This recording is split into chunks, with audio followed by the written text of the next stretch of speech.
So we will start with the team's co-owner and governor, Wick Grossbeck.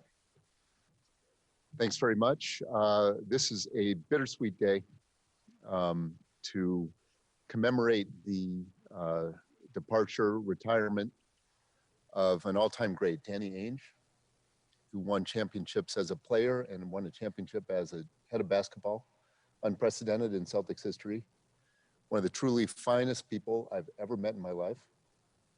On and off the court, you epitomize what it is to be a Celtic. And I appreciate the 18 years we had together, working side by side, and watching you put the team together that led to our championship in 2008. And then it's a sweet day in our ability to announce the promotion of Brad Stevens to become our new president of basketball operations at the Celtics.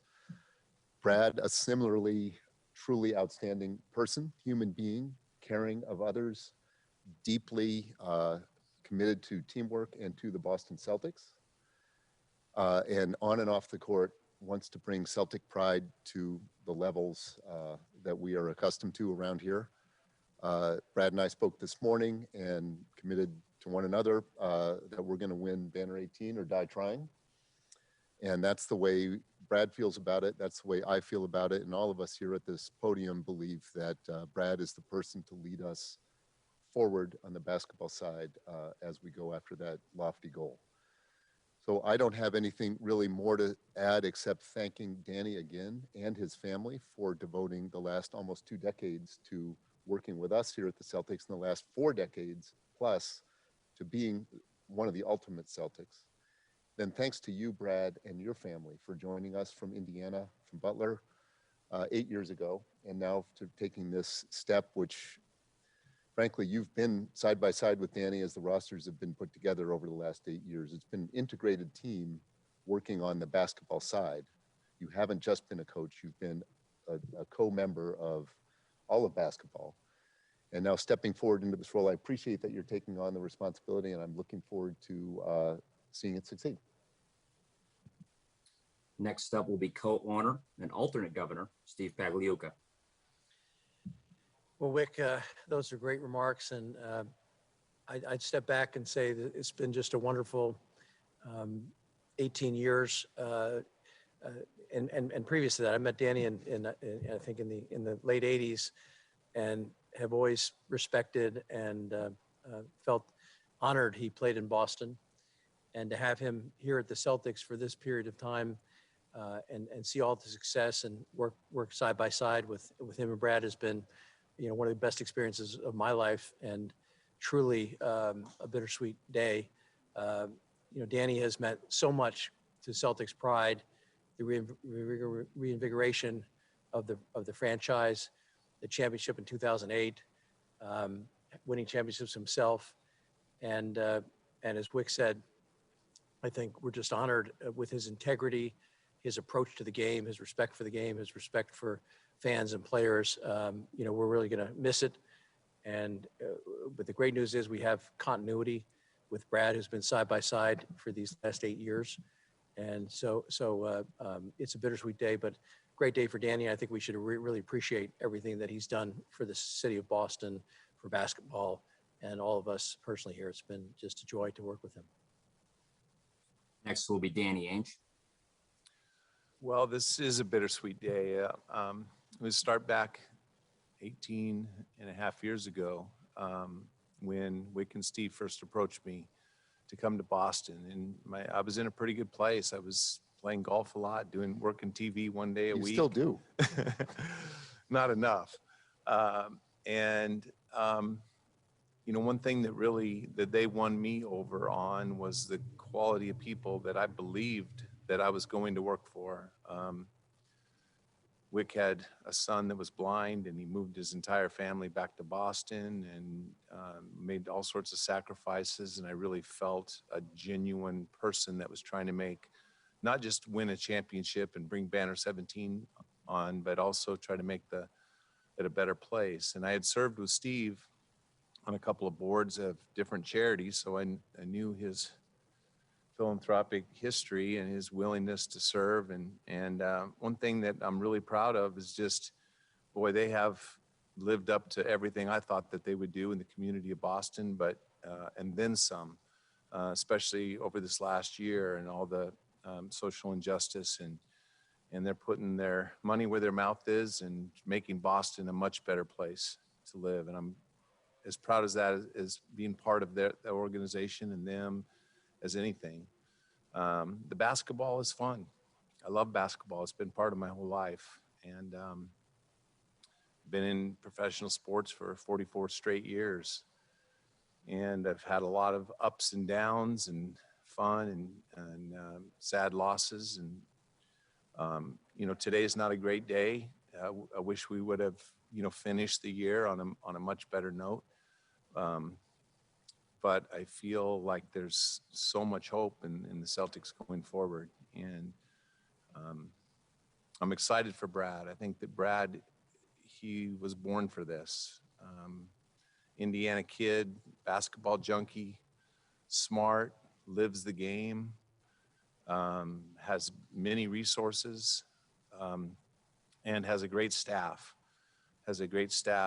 With Mike and Austin and Dave and Remy and Jake and Allison, and just a great staff already in place, and that with Brad's leadership and his organization and his work ethic and intelligence, I think it's going to be this is a great day for the Celtics. And I think this is actually even a big step forward. And I'm looking forward to see what, and I'll be hovering from a distance probably, but sitting with Pags or Wick, yelling at the refs for years to come. But We'll have an honorary seat for you at the games too. So.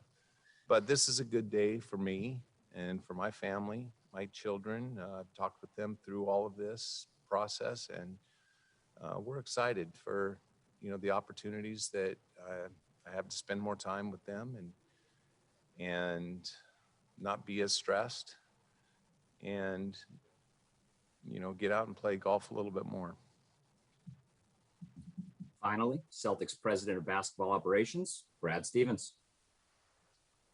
Well, first of all, you know, obviously it's an honor to be trusted with this responsibility by Wick, by Pags, and then to get a chance to learn from and work alongside Danny all of this time. One of my big fears in coming here was the day that Danny decided he would step away, because when you're in coaching and, you know, you ride the waves of each win, each loss, each bad practice drill, each thing that doesn't go your way or does go your way, it's so important to be surrounded by people that, you know, have a great understanding of the challenges, that truly love the joys that come with it, but also find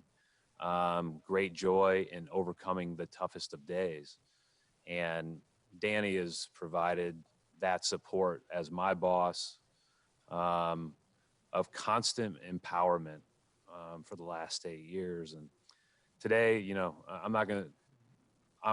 not the story, and so I'll let this be what it should be, and that is a great celebration for me of a person who I've learned a lot from, and who I've really enjoyed working for. And I know that if any of our assistants were sitting here, if anybody on Danny's staff, if anybody around the Celtics were sitting here, they would all say the same thing. I appreciate the super kind words from Wick, Pags, and Danny. I understand and am looking forward to this new great challenge and responsibility. And, you know, we're driven to compete for championships. And as Danny said, like yesterday was a hard day. This morning is a hard day. And I know that there's a lot of work ahead.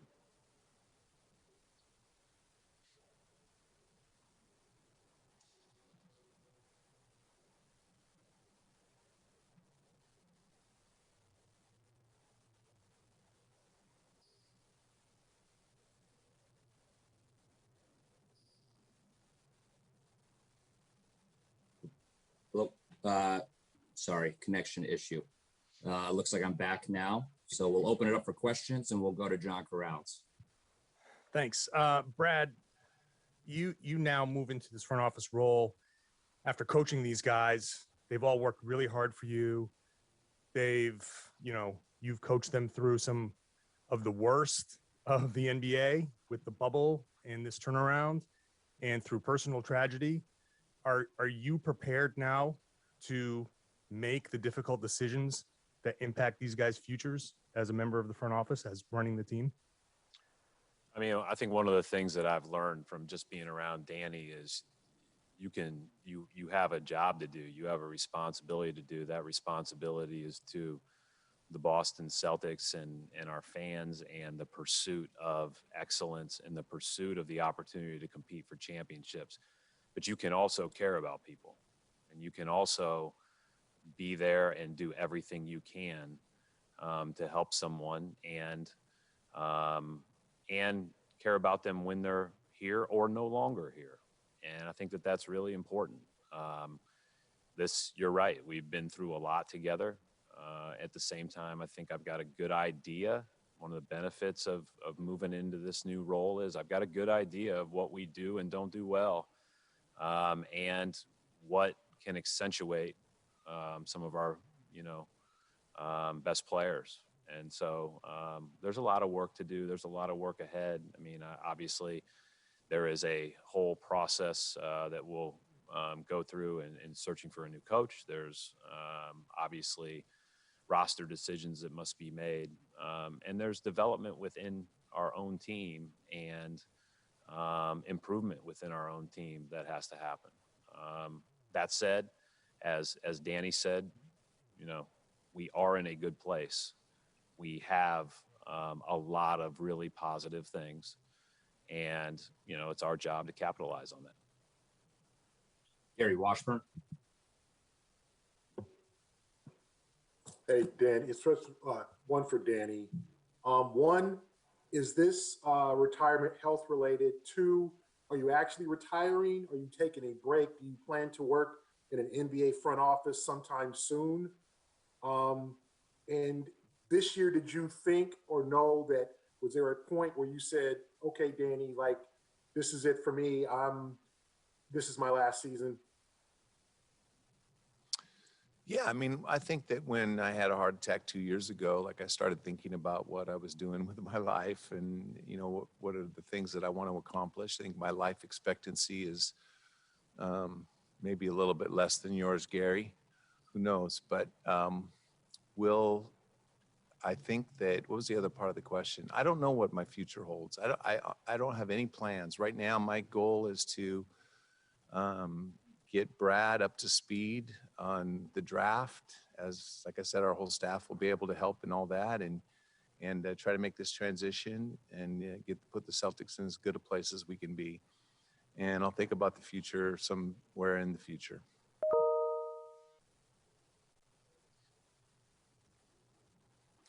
Mark Murphy. Two questions, one for Danny, one for Brad. Danny, how much did just the rhythm of this season kind of wear down on you, and how much did that influence your choice? Yeah, I don't think it did much. I've been through a lot of bad seasons before in my lifetime, but I think that, not so, we haven't had very many bad seasons, but seasons where we didn't play as well as we hoped. But I don't, this is not a this moment, this season decision. This is well thought out much before that. And I've always trusted my instincts, and my instincts have told me that this is the right time for me and my family and for the Boston Celtics.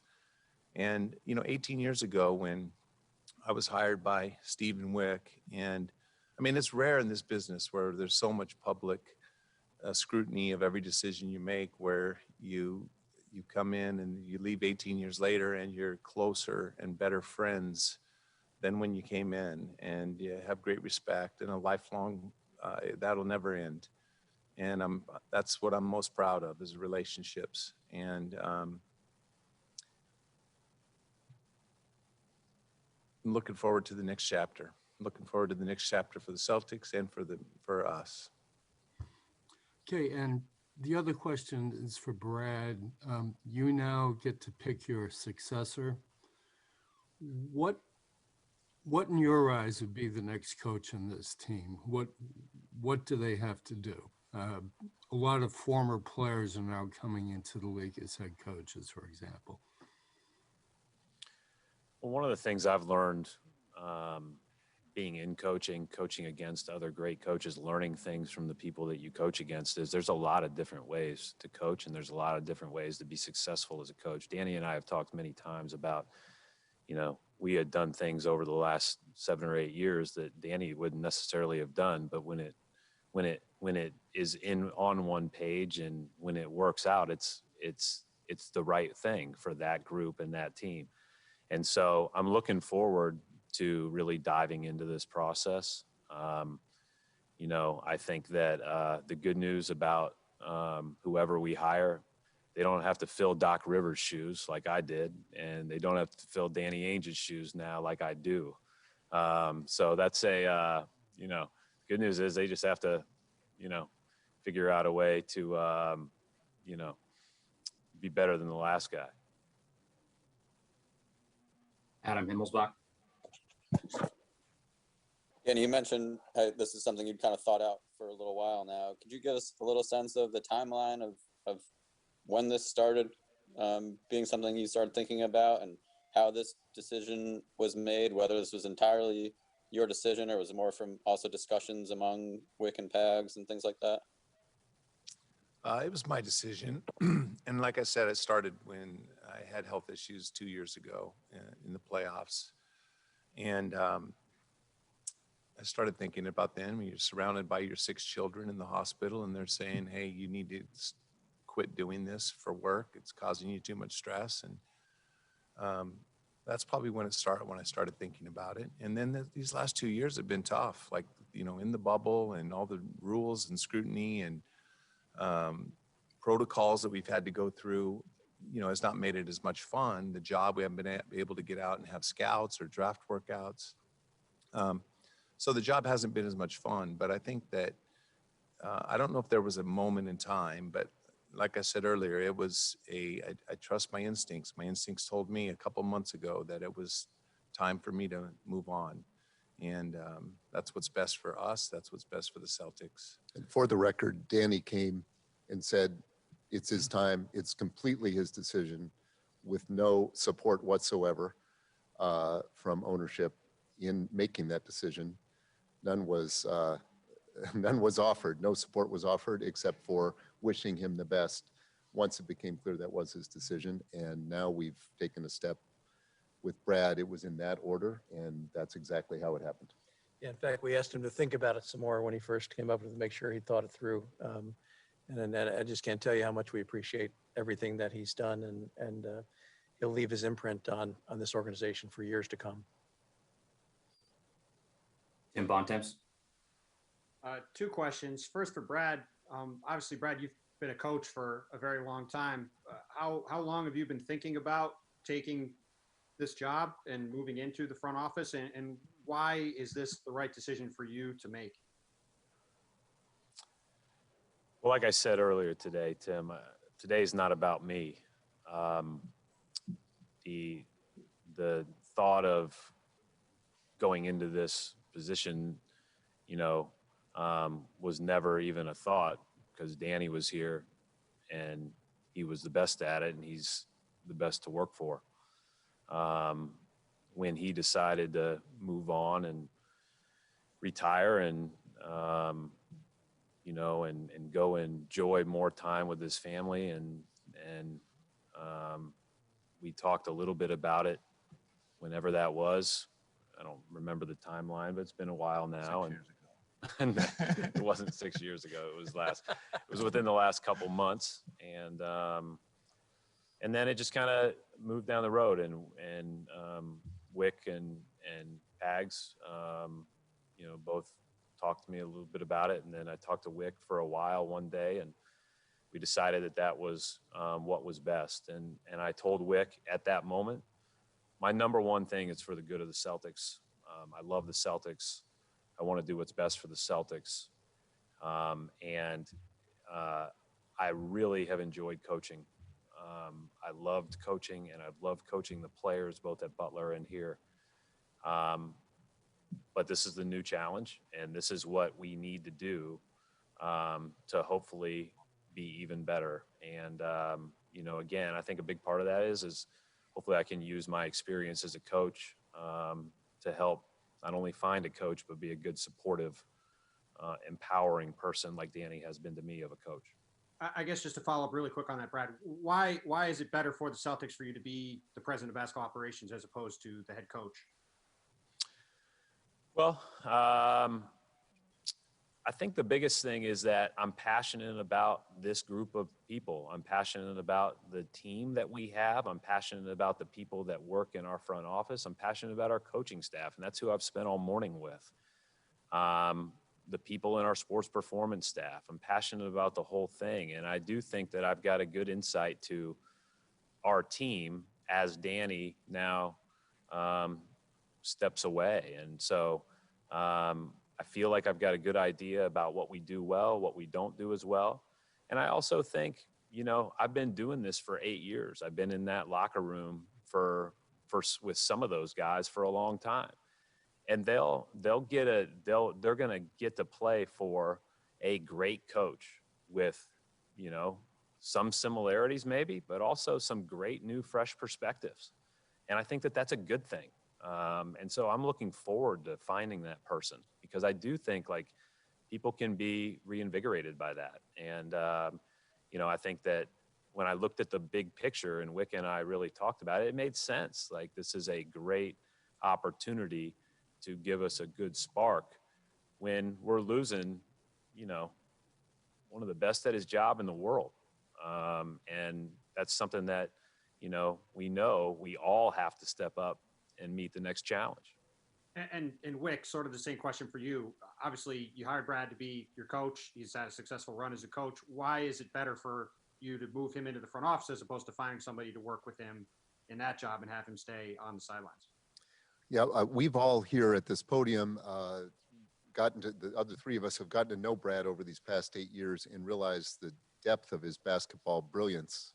I mean, he's just such an insightful person. It comes out in his coaching, but it just comes out in his analysis of the game day in and day out. He put rosters together, obviously, at Butler, which went nearly all the way. He was at the table here with Danny in the war room and in all of our roster decisions along the way for the 8 years, which has had a number of notable successes. Never went all the way here, but had multiple conference finals and so on, multiple good teams, and drafting some young all-stars. And so Brad's fingerprints and DNA are on this team right now in terms of putting it together, helping Danny.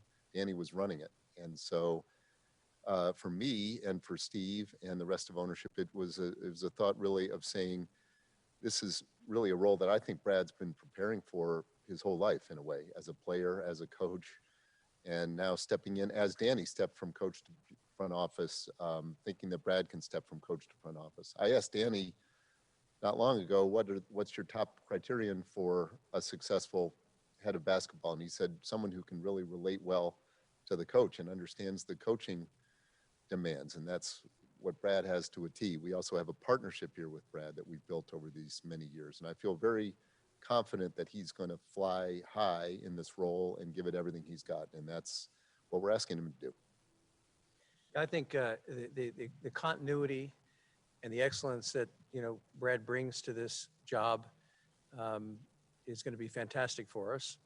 And as Brad said, the key is having a president of basketball operations that can work with the players and coaches and ownership to really win a championship. And Brad is extremely well positioned to do that, and has been integrated from day one in the operation with Danny and understanding what we're trying to accomplish and how we're trying to accomplish it. So it's, again, a bittersweet day. Danny is leaving, but we're lucky to have someone like Brad to step in and continue that legacy and that family going forward. Chris Mannix. Hey guys, question for Brad and a question for Wick. Brad, if this went a different direction and they hired a new basketball operations president. Would you have been happy coaching this team, for the foreseeable future? For sure. Yeah, no doubt. And again, it goes back to, I love basketball. I've loved my time as a coach. And I also, want what's best for the Celtics and want to do my part into ultimately helping us achieve what we want to achieve. I mean, that's the driver for me.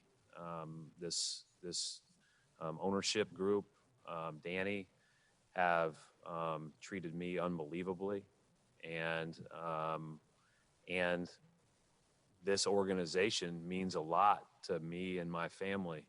And so, yes, whatever they would have asked me to do, certainly, and I would have done it, with great, with the same enthusiasm that I have. This now is a great new opportunity. I'm invigorated by it. I'm looking forward to it. Like I'm excited about it. I know there's a lot of work to do. And I will say, and I think it's really important to say, like Danny mentioned it earlier, we're set up not only from a player standpoint, but we've got great coaches that are in the building. But, Mike Zarin, Austin, and that whole entire group, like they are going to make this transition very easy because they are high level at what they do.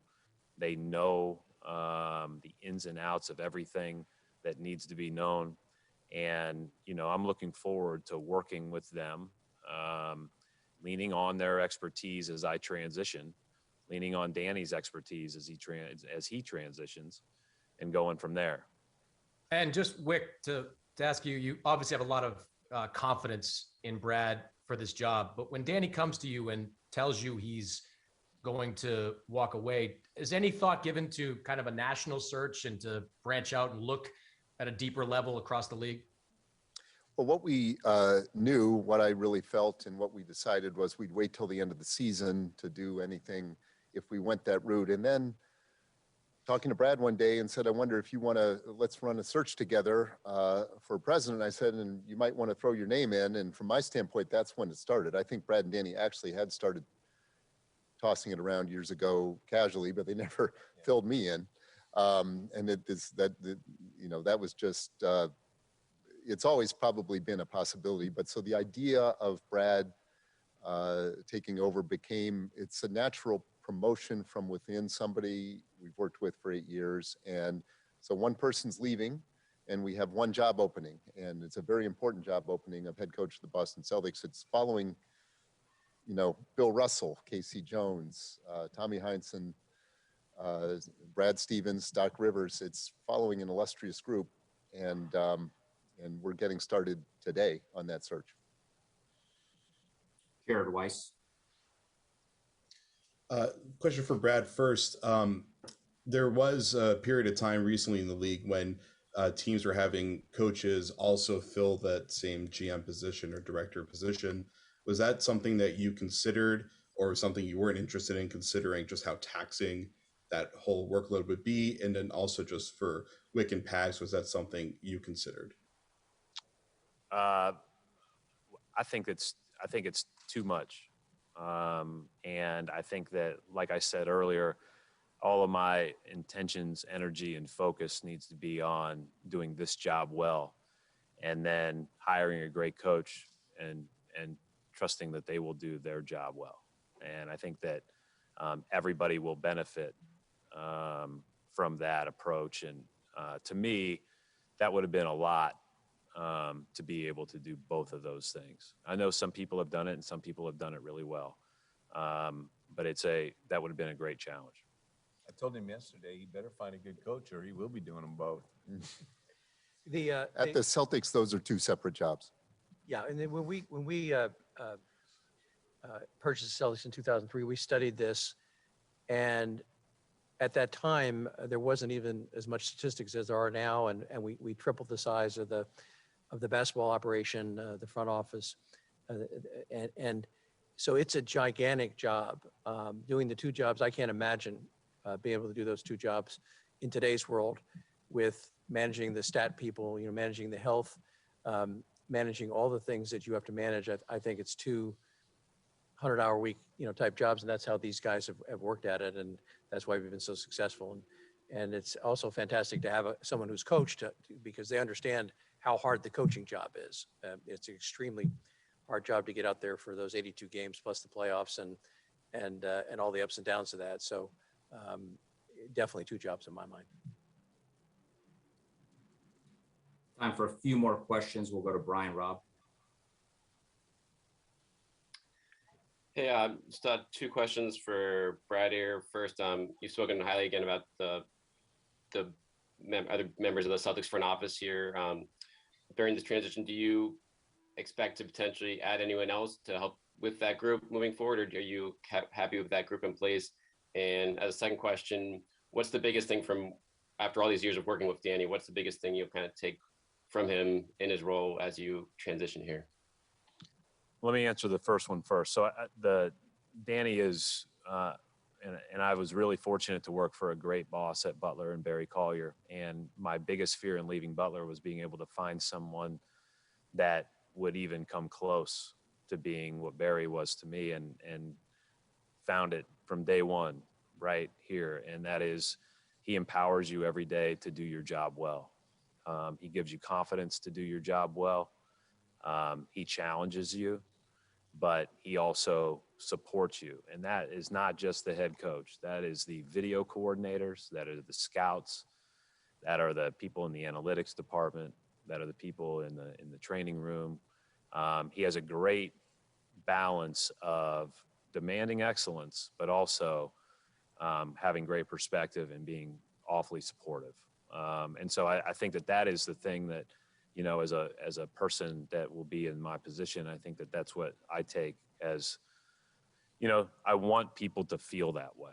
And then with regard to the front office, I've spent a lot less time thinking about the structure of the front office and what we need to do. I will obviously dive into that. I think that there are good people in place. I also think that there are a lot of priorities now that need to be tackled, with obviously hiring a head coach being one. The majority of my focus today and tomorrow is making sure I sit down with my coaching staff and, we talk about how, their next steps and what we can do, because that's the biggest challenge in any of these transitions are the people that are affected by it. And we have an unbelievable group of people that have done a great job here. And, it's my hope that, we could have people around for longer, but at the same time, if not, we want to help them in any way we can. So that's my initial focus. I'll get to the front office alignment and what we need to do as I get more into it. Tom Westerholm. Hey, Brad, there was a report earlier. Just how much did coaching in the bubble sort of take out of you personally? And was that part of your decision to kind of reevaluate? No, I mean, I thought coaching and playing in the bubble, those were some of the most rewarding basketball moments that I've ever been a part of. The bubble in itself was hard on everybody, but that was well documented. But I think I haven't seen basketball played at a higher level than when I was down there. And I think that it was largely due to the fact that we were there every day. We had gym space every day, right down the hallway for 3 hours a day. You could work, you could practice, you could become great as a team. You could do things that in this past year you weren't able to do from a practice perspective. This is a glimpse into Brad's mind. Yeah. He wants everybody in one place, Yeah.